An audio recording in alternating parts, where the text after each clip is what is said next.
Yerpedu Chennur road అంటారు దాన్ని. ఈ ఈసీ రోడ్డుకి నిధులు కావాలి. ఈ రోడ్డు దెబ్బతినిపోయింది.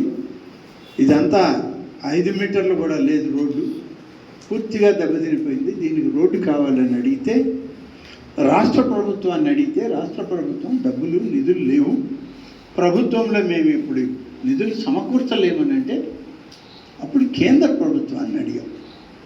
నేను ఎమ్మెల్యే అయినా కేంద్ర ప్రభుత్వంలో ఆనాడు ఉన్నటువంటి సర్ఫేస్ ట్రాన్స్పోర్ట్ ప్రిన్సిపల్ సెక్రటరీలు వాళ్ళతో నాకు పరిచయం ఉండడం వల్ల నేను వాళ్ళని కోరితే, మీ ఊరికి రోడ్డు కావాలా మీ నియోజకవర్గంలో అంటే ఎందుకు ఇవ్వను సార్, మీతో కలిసి పనిచేసిన వాడిని నేను, తప్పకుండా నేను మంజూరు చేస్తాను, రాష్ట్ర ప్రభుత్వం నుంచి మీ ఆర్ఎండ్బి సెక్రటరీని పంపమనండి అన్నారు.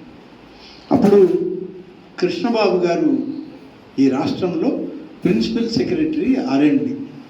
నేను వారిని స్వయంగా కలిసి, ఆర్ఎండ్బి మంత్రి గారిని కలిసి అర్జీ ఇచ్చి, దాని మీద రిపోర్ట్ తెప్పించి, ఆర్ఎండ్బి మన అధికారులే దాని మీద ఎస్టిమేషన్ వేసి ఫైల్ అంతా పంపిస్తే, ఆ ఫైల్ని ఢిల్లీకి పంపించి సర్ఫేస్ ట్రాన్స్పోర్ట్ మినిస్టర్ గారిని అడగాలి అని అంటే కూడా నేను ఎమ్మెల్యేగా అడిగితే బాగుండదేమోనని, అప్పుడు దుర్గాప్రసాద్ గారు, ఆయన తర్వాత గురుమూర్తి గారు ఎంపీగా ఉంటే వాళ్ళని కూడా అడిగి వాళ్ళ చేత మినిస్టర్ గారికి చెప్పించి సెక్రటరీకి చెప్పి 40 కోట్ల రూపాయలతో ఈసీ రోడ్డును మంజూరు చేయడం జరిగింది. ఇది జగమెరిగిన సత్యం. కాంట్రాక్టర్ పనిచేస్తే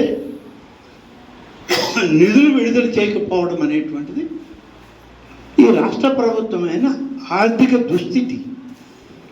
మీకు ఆర్థికపరమైన ఆ దుస్థితి ఉంది కాబట్టి నిధులు విడుదల చేయలేకపోయారు.